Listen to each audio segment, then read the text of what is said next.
PM Modi अपने गृह राज्य गुजरात के दौरे पर हैं। इस दौरान प्रधानमंत्री मोदी ने पंचमहल में कालिका माता मंदिर में जाकर मंदिर के पुनर्निर्माण होने के बाद उसका उद्घाटन किया।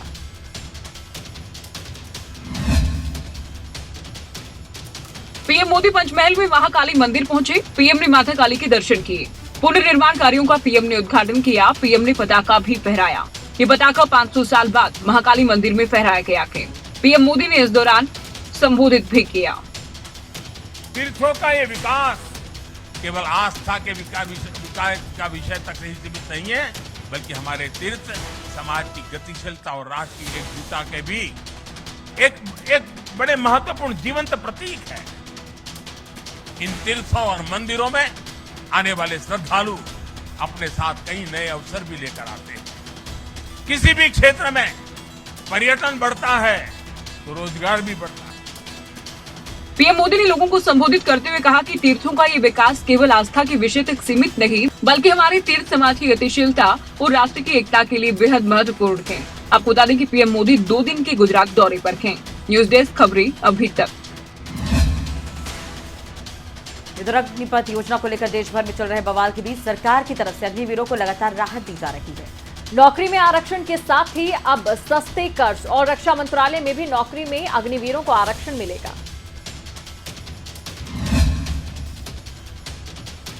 केंद्र सरकार की अग्निपथ योजना को लेकर देश भर में चल रहे बवाल के बीच केंद्र गृह मंत्रालय की तरफ से एक ट्वीट किया गया, जिसमें बताया गया कि सीएपीएफएस और असम राइफल्स में होने वाली भर्तियों में 4 साल पूरा करने वाले अग्निवीरों को कितने फीसदी आरक्षण दिया जाएगा। गृह मंत्रालय की तरफ से बताया गया कि इन अर्धसैनिक बलों में अग्निवीरों को 10% का आरक्षण देने का फैसला किया गया है। देश के कई हिस्सों में अग्निपथ पर लगातार हो रहे बवाल के बीच गृह मंत्रालय की तरफ से ट्वीट कर बताया गया कि गृह मंत्रालय ने असम राइफल्स में होने वाली भर्तियों में अग्निपथ योजना के अंतर्गत 4 साल पूरा करने वाले अग्निवीरों को 10% आरक्षण देने का महत्वपूर्ण फैसला लिया है।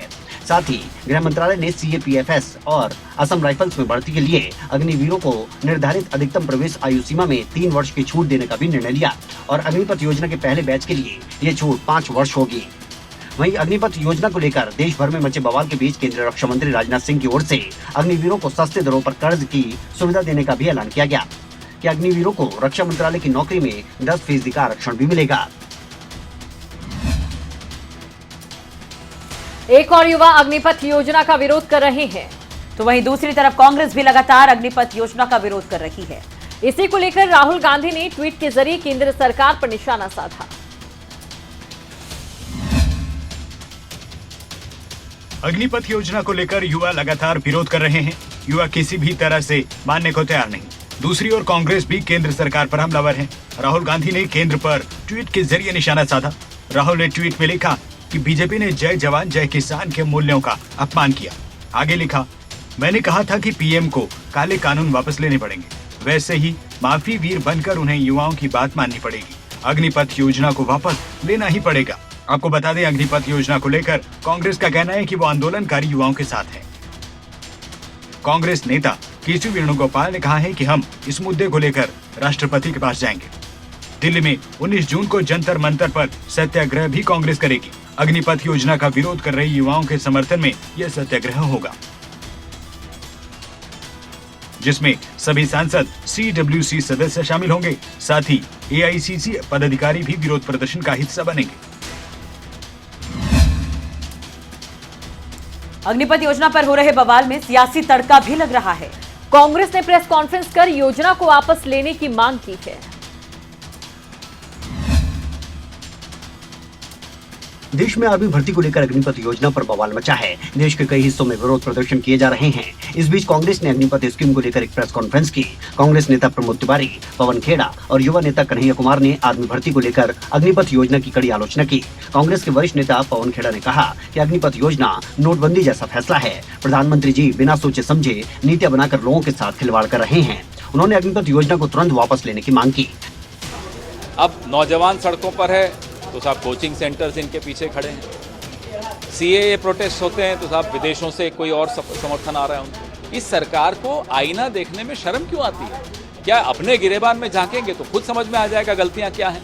लोगों पर आरोप लगाएंगे आप, आंदोलनकारियों पर हमेशा आरोप लगाएंगे आप। वो सिविल सोसाइटी हो, वो नौजवान हो। रोहित वेमुला के वक्त भी यही बातें सुनने को मिली थी। कभी कहते हैं साहब ये अवार्ड वापसी गैंग, कभी कहते हैं खान मार्केट गैंग, कभी कहते हैं टुकड़े टुकड़े गैंग।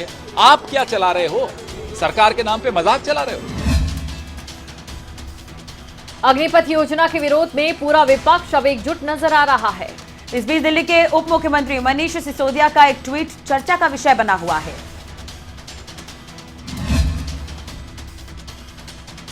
दिल्ली के उप मुख्यमंत्री और आम आदमी पार्टी के नेता मनीष सिसोदिया ने केंद्र सरकार की सेना में भर्ती वाली अग्निपथ योजना को लेकर तंज कसा है। मनीष सिसोदिया ने कहा कि ये योजना इतनी अच्छी है तो विधायकों और सांसदों के बच्चों के लिए भी नियम बनना चाहिए। इस बारे में उन्होंने अपने ट्विटर हैंडल से ट्वीट किया और लिखा कि अग्निपथ योजना अगर इतनी अच्छी है तो नियम बना दो कि देश भर में हर एमएलए और एमपी के बच्चे 17 साल के होते ही सबसे पहले इस योजना के तहत 4 साल की नौकरी करेंगे। एक और ट्वीट में मनीष सिसोदिया ने लिखा कि हर युवा को हक है कि सेना में शामिल होकर देश के लिए अपना पूरा जीवन समर्पित करे, पर आज बीजेपी इस हक से उनको वंचित कर रही है। देश भर में हो रहे प्रदर्शन साफ प्रमाण है कि भारत के युवा अग्निपथ को कभी स्वीकार नहीं करेंगे। कोई भी नीति या कानून देश सेवा के जुनून से बढ़कर नहीं हो सकता। मनीष सिसोदिया ने इसके अलावा अग्निपथ योजना के खिलाफ हुए प्रदर्शनों से संबंधित कोई पोस्ट अपने ट्विटर हैंडल से रीट्वीट की है। उन्होंने कहा कि युवाओं को 4 साल नहीं पूरी जिंदगी देश सेवा करने का मौका दिया जाए।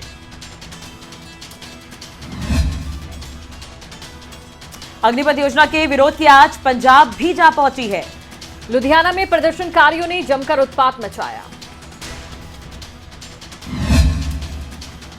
अग्निपथ भर्ती योजना के खिलाफ युवाओं का विरोध जारी है। शनिवार को पंजाब के कई जिलों में युवा सड़क पर उतर आए। जालंधर में जहां पीएपी चौक पर युवाओं ने जाम लगाया, वहीं लुधियाना रेलवे स्टेशन पर जमकर हंगामा किया गया। पिछले 1 साल से रेलवे में भर्ती का इंतजार कर रहे युवाओं का आक्रोश रेलवे स्टेशन पर देखने को मिला। विरोध के बाद उत्तर रेलवे ने 17 ट्रेनें रद्द कर दी। प्रदर्शनकारी युवा पिछले 1 साल से आर्मी में भर्ती को लेकर इंतजार कर रहे थे, लेकिन अग्निपथ योजना के आने के बाद उनका आक्रोश बढ़ गया और युवा भारत नगर चौक पर 10 बजे एकत्रित हुए। इसके बाद वो एक मार्च के रूप में ग्रुप बनाकर जगरांव पुल से होते हुए रेलवे स्टेशन पहुंचे। इससे पहले जगरांव पुल पर पुलिस की पायलट गाड़ी में भी तोड़फोड़ की गई और रेलवे स्टेशन पहुंचकर प्लेटफॉर्म नंबर 1 के अलग अलग कार्यालयों के शीशे तोड़ दिए गए। इसके साथ ही ट्रैक को बाधित करने के लिए ट्रैक पर पत्थर फेंके गए। आपको बता दें कि पूरे देश भर में अग्निपथ योजना को लेकर विरोध प्रदर्शन देखने को मिल रहा है। सबसे ज्यादा विरोध बिहार में देखने को मिल रहा है, जहां पर कई ट्रेनों में आगजनी की गई। इसके अलावा तेलंगाना से भी कुछ ऐसी ही तस्वीरें आई। बिहार से होते हुए ये प्रदर्शन का दौर पूर्वी उत्तर प्रदेश और पश्चिमी उत्तर प्रदेश की तरफ बढ़ा। हरियाणा के गृह मंत्री अनिल विज ने देश में बीजेपी को छोड़ अन्य सभी राजनीतिक पार्टियों को गैंग या फिर कुनबा होना बताया है। अनिल विज ने अग्निपथ योजना पर कहा कि वो युवाओं को समझाएंगे।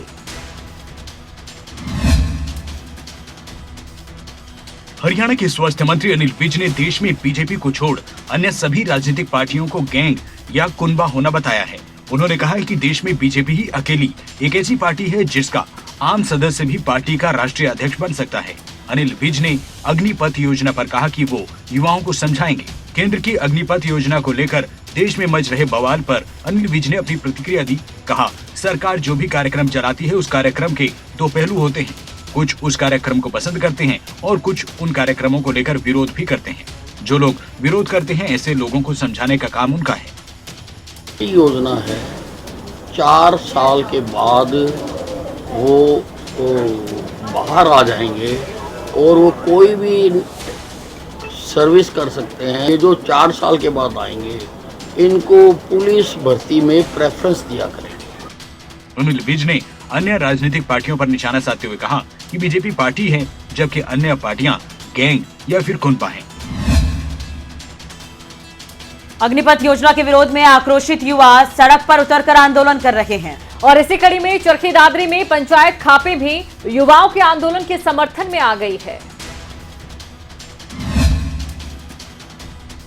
अग्निपथ योजना को लेकर चरखी दादरी में पंचायत खापों के साथ हजारों की संख्या में युवा एकजुट हुए और टीओडी के विरोध में आर पार की लड़ाई के लिए आंदोलन चलाने का फैसला लिया। फोगाट, सांगवान, श्योरान सहित कई खापों के पदाधिकारी युवाओं के समर्थन में आए और युवाओं के भविष्य के साथ खिलवाड़ न करने का अल्टीमेटम दिया। तो वहीं खापों की अगुवाई में युवाओं ने शहर में विरोध प्रदर्शन करते हुए जुलूस निकाला और सीटीएम नरेंद्र कुमार को राष्ट्रपति के नाम ज्ञापन सौंपा।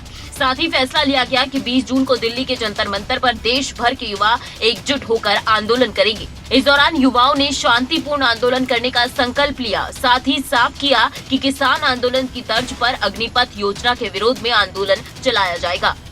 भर्ती क्रिया उसको शुरू करवाने के विरोध में प्रदर्शन किया जा रहा है। इस मोदी सरकार ने जो हमारे ऊपर काले कानून लगाए है ना, जो हमारे पहले जो भर्ती प्रक्रिया थी उसमें हमारा टेस्ट हो चुका है और हमारे फिजिकल हो चुके हैं। न तो हमारी लिस्ट लगाई जा रही है और न ही हमारे टेस्ट लिए जा रहे हैं। तो उनसे अनुरोध है कि टेस्ट भी लिए जाएँ और ये पुरानी प्रतिक्रिया लागू की जाए।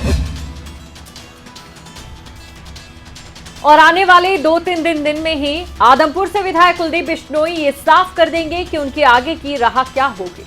कुलदीप बिश्नोई ने खबरें अभी तक से खास बातचीत की है, क्या कुछ कहा इस रिपोर्ट के जरिए आपको बताते हैं। दिल्ली में नवनिर्वाचित सांसद कार्तिक शर्मा ने आदमपुर से विधायक कुलदीप बिश्नोई से मुलाकात की। हालांकि इस मुलाकात के बाद चर्चाओं का बाजार फिर से गर्म हो गया। मुलाकात के बाद खबरें अभी तक से खास बातचीत में कुलदीप बिश्नोई ने कई मुद्दों पर खुलकर बातचीत की। कुलदीप बिश्नोई ने कहा कि आज और कल कार्यकर्ताओं से बात करेंगे और परसों कोई फैसला वो कर सकते हैं। कांग्रेस के खिलाफ और अजय माकन जी के खिलाफ वोट डालना मेरे लिए बहुत मुश्किल था, मुश्किल घड़ी थी। लेकिन जैसा मैंने पहले भी कहा कि मेरी नाराज़गी थी, उस नाराज़गी की वजह से मैंने वोट कांग्रेस के खिलाफ दिया और मेरे अपने व्यक्तिगत ताल्लुकात विनोद शर्मा परिवार। मेरा अगला कदम क्या होगा, वो कदम मैं मेरे कार्यकर्ताओं से मशवरा चल रहा है पिछले 8 दिन से, और 2 दिन और मैं बात करूँगा, उसके बाद खुलासा करूँगा। वहीं राज्यसभा को लेकर क्रॉस वोटिंग और अजय माकन की हार पर कुलदीप बिश्नोई ने कहा कि अजय माकन उनके अच्छे दोस्त हैं। कांग्रेस के गलत फैसले की वजह से उनका नुकसान हुआ। मतलब साफ है कि कुलदीप बिश्नोई आने वाले 2-3 दिन में अपने पत्ते खोलने वाले हैं और उनकी आगे की राह क्या होगी ये भी साफ हो जाएगा। हरियाणा कांग्रेस की विधायक दल की बैठक के बाद नेता प्रतिपक्ष भूपेंद्र हुड्डा और प्रदेश अध्यक्ष उदय भान ने केंद्र सरकार पर निशाना साधा है। क्या कुछ उनकी ओर से कहा गया है, दिखाते हैं आपको इस रिपोर्ट में। चंडीगढ़ में कांग्रेस विधायक दल की बैठक हुई। नेता प्रतिपक्ष भूपेंद्र सिंह हुड्डा की अध्यक्षता में बैठक में कई मुद्दों पर चर्चा की गई। बैठक के बाद नेता प्रतिपक्ष भूपेंद्र हुड्डा और कांग्रेस प्रदेश अध्यक्ष उदय भान ने प्रेस कॉन्फ्रेंस की। अग्निपथ योजना को लेकर हुड्डा ने कहा, देश और युवाओं के हित में नहीं, उनके भविष्य से खिलवाड़ किया गया है, यह कदम ठीक नहीं है। इसके अलावा नेता प्रतिपक्ष ने कहा कि राजनीतिक प्रतिशोध के चलते राहुल गांधी के प्रति एजेंसी का उपयोग हो रहा है। ईडी की कार्रवाई के मुद्दे को लेकर 20 तारीख को दिल्ली के जंतर मंतर पर प्रदर्शन होगा। हरियाणा में कांग्रेस के प्रदेश अध्यक्ष उदय भान ने सरकार पर निशाना साधा और कहा कि पहले किसानों को लपेटा, अब जवानों को लपेटा गया। युवा 4 साल बाद रिटायर होंगे, पढ़ाई भी जारी नहीं रख सकेंगे। नेता प्रतिपक्ष और कांग्रेस प्रदेश अध्यक्ष ने कहा कि हमारी पार्टी युवाओं के साथ है, आंदोलन को शांतिपूर्ण ढंग से चलाएं। हमने ज्ञापन के जरिए राष्ट्रपति से मांग की है कि योजना को वापस लिया जाए। दोबारा से उनके सामने मुंह बाए खड़ी रहेगी और उससे उनका भविष्य पूरा खतरे में है। हरियाणा में रविवार को निकाय चुनाव के लिए मतदान होना है और ऐसे में राज्य चुनाव आयोग और प्रशासन की तरफ से तैयारियां पूरी कर ली गई है।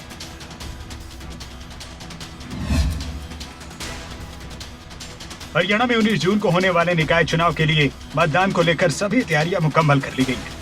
फतेहाबाद में पोलिंग पार्टियां पूरी तरह तैयार हैं। फतेहाबाद के कम्युनिटी सेंटर में ईवीएम मशीनें देकर पोलिंग पार्टीज को रवाना किया गया। एक पोलिंग पार्टी में 4-5 सदस्य रखे गए हैं। बता दें, फतेहाबाद में 27 वार्डों के लिए 60 बूथ बनाए गए हैं। सुरक्षा के मद्देनजर 4 डीएसपी के नेतृत्व में 800 पुलिस जवानों की तैनाती है। इसके अलावा पंजाब के साथ लगती सीमाओं पर विशेष निगरानी की गई। सिरसा जिले के डबवाली, ऐनाबाद, रानिया में निकाय चुनाव के लिए वोटिंग होगी। चुनाव से पहले जिला निर्वाचन अधिकारी अजय तोमर ने पोलिंग बूथ का दौरा किया। एसपी अर्पित जैन भी मौजूद रहे। सुरक्षा के पुख्ता इंतजाम है। 1300 जवानों की तैनाती है। इसी तरह बहादुरगढ़, पलवल, महेंद्रगढ़ समेत तमाम जगहों पर सुरक्षा के इंतजाम पुख्ता है। तो कोई भी अगर ऐसा कोई करता है कि चुनावी प्रक्रिया में बाधा डालता है तो उसके खिलाफ सख्त से कार्रवाई की जाएगी। कश्मीर में पिछले 1 महीने में आतंकियों ने ऐसी कई हत्याओं को अंजाम दिया है। इस बार सब इंस्पेक्टर को अपना निशाना बनाया, देखिए रिपोर्ट। जम्मू कश्मीर में आतंकियों ने एक और हत्या को अंजाम दिया है। इस बार पुलवामा में एक सब इंस्पेक्टर की गोली मारकर हत्या कर दी गई। आतंकियों ने घर में घुसकर इस हत्याकांड को अंजाम दिया। सब इंस्पेक्टर फारूक अहमद मीर को आतंकियों ने निशाना बनाया, जो घर पर मौजूद थे। बताया गया कि घर से उनका अपहरण कर पास के ही खेत में ले जाकर गोली मार दी गई। जानकारी के मुताबिक sub inspector Farooq Ahmad Mir IRP की 23वीं बटालियन से थे और फिलहाल CTC लेथीपुरा में तैनात थे। वहीं इस घटना के पीछे किस संगठन का हाथ है, फिलहाल ये पता नहीं चल पाया है। बताया जा रहा है कि देर रात ये घटना हुई है। इसके बाद सुरक्षा बलों ने पूरे इलाके में सर्च ऑपरेशन शुरू कर दिया है। जिस तरह से इस घटना को अंजाम दिया गया है, उससे एक बार फिर टारगेट किलिंग को लेकर चिंता बढ़ने लगी है। क्योंकि पिछले एक महीने में आतंकियों ने कई आम नागरिकों की ऐसे ही गोली मारकर हत्या की थी, जिसके बाद सुरक्षा बलों की कोशिशों से कुछ दिनों तक ये सिलसिला थमा, लेकिन अब एक बार फिर सब इंस्पेक्टर की हत्या के बाद पुलिस और सेना के लिए चुनौती और ज्यादा बढ़ती दिख रही है। केंद्र सरकार की सेना में अग्निपथ योजना का विरोध पूरे देश भर में युवा कर रहे हैं। इधर हरियाणा के कई हिस्सों में आगजनी और पत्थरबाजी की हिंसक घटनाएं भी सामने आ रही है। सोनीपत के छोटूराम चौक से लेकर लघु सचिवालय तक अग्निपथ योजना का विरोध करने का जिम्मा आम आदमी पार्टी के कार्यकर्ताओं ने उठाया, तो वहीं गन्नौर में भारतीय किसान यूनियन के कार्यकर्ताओं ने इसका जमकर विरोध किया। साथ ही गोहाना से खरखोदा में युवाओं ने सड़कों पर इस योजना के विरोध में जाम लगा दिया। हालांकि जाम लगने की सूचना मिलते ही सोनीपत पुलिस मौके पर पहुंची और मौके पर जाम को खुलवाया गया।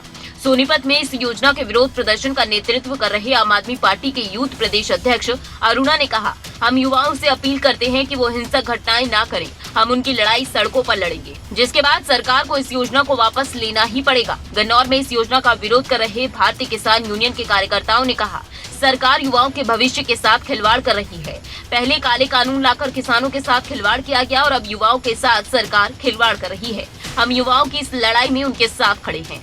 अग्निपथ योजना के विरोध में युवा सड़कों पर हैं और जगह जगह प्रदर्शन कर रहे हैं और सरकार से इस भर्ती योजना को वापस लेने की गुहार लगा रहे हैं।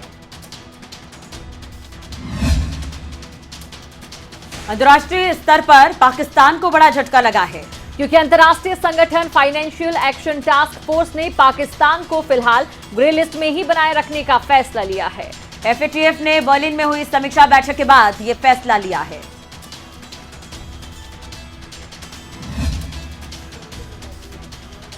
पाकिस्तान फिलहाल FATF की ग्रे लिस्ट में शामिल रहेगा। FATA ने बर्लिन में हुई समीक्षा के बाद पाकिस्तान को भी ग्रे लिस्ट में बनाए रखने का फैसला किया है। साथ ही पाकिस्तान की तरफ से उठाए कदमों की पड़ताल के लिए ऑन साइट समीक्षा का प्रस्ताव रखा है।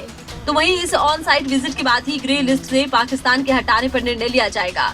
हालांकि FATF ने पाकिस्तान की तरफ से उठाए गए कदमों का स्वागत किया, साथ ही संतोष जताया कि पाकिस्तान ने सभी 34 एक्शन पॉइंट पर कार्रवाई को स्वीकार किया। आपको बता दें कि सामान्य है कि FATF की समीक्षा में एक्शन प्लान पर सहमति और किसी देश की तरफ से उठाए कदमों पर ऑन साइट चेक हो। इसके लिए टीम जाती है और ये आकलन किया जाता है कि संबंधित देश ने जो कदम उठाए वो स्थायी हैं और कारगर हैं या नहीं है, और इसके बाद ही FATF उस देश को ग्रे लिस्ट से बाहर निकालने पर फैसला लेता है। FATF के अध्यक्ष मार्क स्प्रेयर ने कहा कि ऑन साइट विजिट होगा। हालांकि उन्होंने ये कहा कि ये बताना फिलहाल मुश्किल है कि ये निगरानी दौरा कब होगा, लेकिन निश्चित तौर पर FATF अक्टूबर में होने वाली अगली बैठक से पहले इस दौरे को कर लेगा। और चलिए अब रुक करेंगे अगली खबर का। काबुल से खबर आई है कि आतंकियों ने यहाँ एक गुरुद्वारे पर हमला कर दिया। काबुल के करते परवा इलाके में ये धमाका हुआ है। सिख संगत के गुरुद्वारे में सिख संगत के फंसे होने की भी खबर मिल पा रही है।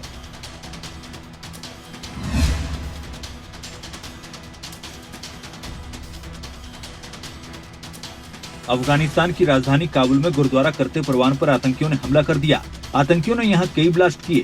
बीजेपी नेता मनजिंदर सिंह सिरसा ने हमले के बारे में जानकारी देते हुए बताया कि काबुल के गुरुद्वारे में विस्फोट होने की सूचना मिली है। ये ब्लास्ट शनिवार तड़के हुए हैं। मनजिंदर सिंह सिरसा ने बताया कि उन्होंने गुरुद्वारा करते परवान के अध्यक्ष गुरनाम सिंह से बातचीत की है। गुरनाम ने अफगानिस्तान में सिखों के लिए वैश्विक समर्थन की मांग की है। मनजिंदर सिंह सिरसा ने बताया कि अब तक 3 लोग गुरुद्वारे से निकल चुके हैं, जिनमें से 2 को अस्पताल भेजा गया है। गुरुद्वारे के गार्ड की गोलियों से मौत हो गई। माना जा रहा है कि 7 से 8 लोग अभी भी अंदर फंसे हुए हैं, लेकिन संख्या की पुष्टि नहीं हुई है। वहीं काबुल हमले पर विदेश मंत्रालय का बयान भी सामने आया है। विदेश मंत्रालय ने ट्वीट करते हुए लिखा, काबुल शहर में पवित्र गुरुद्वारे पर हमला हुआ है। हम हमले की खबर से बहुत चिंतित हैं। विदेश मंत्रालय ने कहा कि स्थिति की बारीकी से निगरानी कर रहे हैं।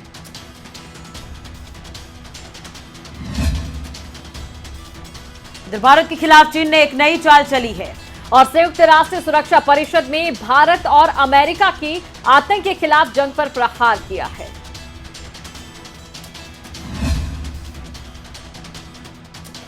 भारत वैश्विक स्तर पर आतंकवाद के खिलाफ एक जंग लड़ रहा है और इस जंग में भारत को अमेरिका का साथ मिल रहा है, लेकिन इस लड़ाई को चीन के एक नए पैंतरे ने कमजोर कर दिया। चीन ने एक बार फिर इस लड़ाई में भारत के प्रयास के रास्ते में अड़ंगा अड़ा दिया है। दरअसल पाकिस्तानी आतंकवादी अब्दुल रहमान मक्की को प्रतिबंधित आतंकवादी सूची में डालने का प्रयास भारत की तरफ से किया गया था, लेकिन इस मांग पर चीन ने पाकिस्तान का साथ दिया और भारत और अमेरिका की कोशिशों के खिलाफ जाकर सुरक्षा परिषद में टेक्निकल होल्ड का एक दाव चल दिया। इसका असर ये रहा कि आतंकी मक्की की लिस्टिंग अब 6 महीने तक चल सकती है। दरअसल चीन ने पाकिस्तानी आतंकवादी अब्दुल रहमान मक्की को संयुक्त राष्ट्र सुरक्षा परिषद की प्रतिबंधित सूची में शामिल करने के अमेरिका और भारत के दाव को उल्टा कर दिया। चीन ने संयुक्त प्रस्ताव को आखिरी क्षणों में बाधित कर दिया। अमेरिका और भारत ने सुरक्षा परिषद की अल कायदा प्रतिबंधित समिति के तहत मक्की को एक वैश्विक आतंकवादी घोषित किए जाने की मांग की थी। पाकिस्तान में आर्थिक हालात बिगड़ते जा रहे हैं और हालात संभलने में शाहबाज सरकार ने कई कड़े कदम भी उठाए हैं।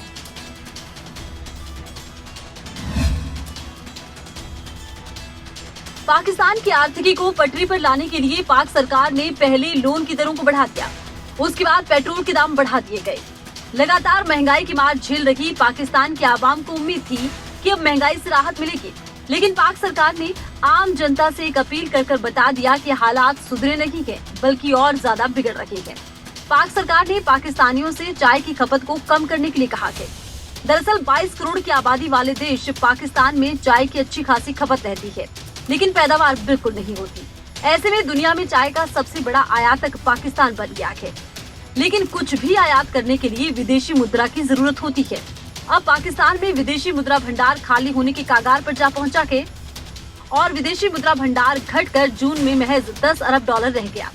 अब पाकिस्तान के सामने हालात ये हैं कि अगले 2 महीने तक ही कुछ भी इम्पोर्ट किया जा सकता है। ऐसे में पाकिस्तानी सरकार की तरफ से गैर जरूरी चीजों का इम्पोर्ट बंद कर दिया गया है। दिल्ली और नोएडा समेत उत्तर भारत के कई राज्यों में बारिश होने से मौसम सुहावना हो गया। अब इसके कारण लोगों को भीषण गर्मी से राहत मिल रही है।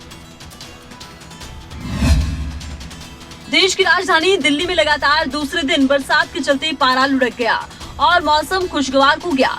मौसम विभाग के मुताबिक दिल्ली, उत्तर प्रदेश, हरियाणा समेत कई राज्यों में अगले कुछ दिन बरसात होने के पूरे आसार हैं। बता दें कि दिल्ली एनसीआर में 2 दिन से बरसात के चलते तापमान में काफी गिरावट दर्ज की गई।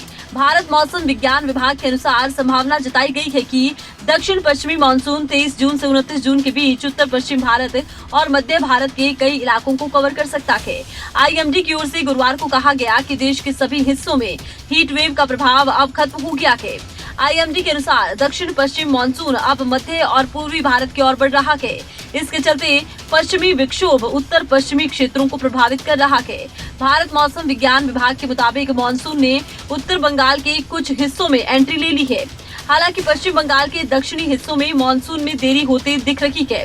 मौसम विभाग के अनुसार दक्षिण बंगाल में अगले 2 से 3 दिनों में बरसात होने के पूरे अनुमान लगाए गए हैं। इधर अम्बाला में पिछले 2 दिनों से हो रही बरसात के कारण पुलिस चौकी रेजिमेंट बाजार का हाल बदहाल हो गया है, जिसके बाद पुलिस चौकी को दूसरी जगह शिफ्ट करने का फैसला लिया गया। अम्बाला कैंट सदर थाना प्रभारी नरेश कुमार मौके पर पहुंचे। रेजिमेंट बाजार इलाके के बीजेपी के नुमाइंदों के साथ सलाह मशवरा कर उन्होंने इस चौकी को किसी अन्य भवन में शिफ्ट करने के लिए आग्रह किया, जिस पर इस चौकी को शिफ्ट करने के लिए 2-3 जगहें दिखाई गई, लेकिन बाद में यहां स्थित सामुदायिक केंद्र पर सबकी सहमति बनी और अब रेजिमेंट बाजार पुलिस चौकी को इस भवन में शिफ्ट किया जा रहा है। रेजिमेंट बाजार के बीजेपी वार्ड प्रधान डॉक्टर दिनेश अग्रवाल ने बताया कि पिछले काफी समय से चौकी की हालत खस्ता थी। इस बारे में उन्होंने गृह मंत्री अनिल विज से भी गुहार लगाई थी, जिस पर अनिल विज ने इस चौकी को किसी अन्य जगह शिफ्ट करने की बात कही थी। पुरानी बिल्डिंग हो चुकी है, इसका नया बनने के लिए एस्टीमेट जा चुका है। अब बरसात में परसों भी इसकी कुछ छत का टुकड़ा गिरा है। वही एसएचओ का कहना है कि फिलहाल कई जगहों से खस्ताहाल चौकी के छत का प्लास्टर गिरने से कोई जानी नुकसान तो नहीं हुआ, लेकिन अब चौकी असुरक्षित हो गई है। तो ऐसे में चौकी असुरक्षित हो गई है। देखना ये होगा कि कब तक यहाँ पर काम पूरा किया जाता है। चलो इसी के साथ ही फिलहाल इस बुलेटिन में इतना ही। अपडेट्स के लिए आप देखते रहिए खबरें अभी तक। नमस्कार।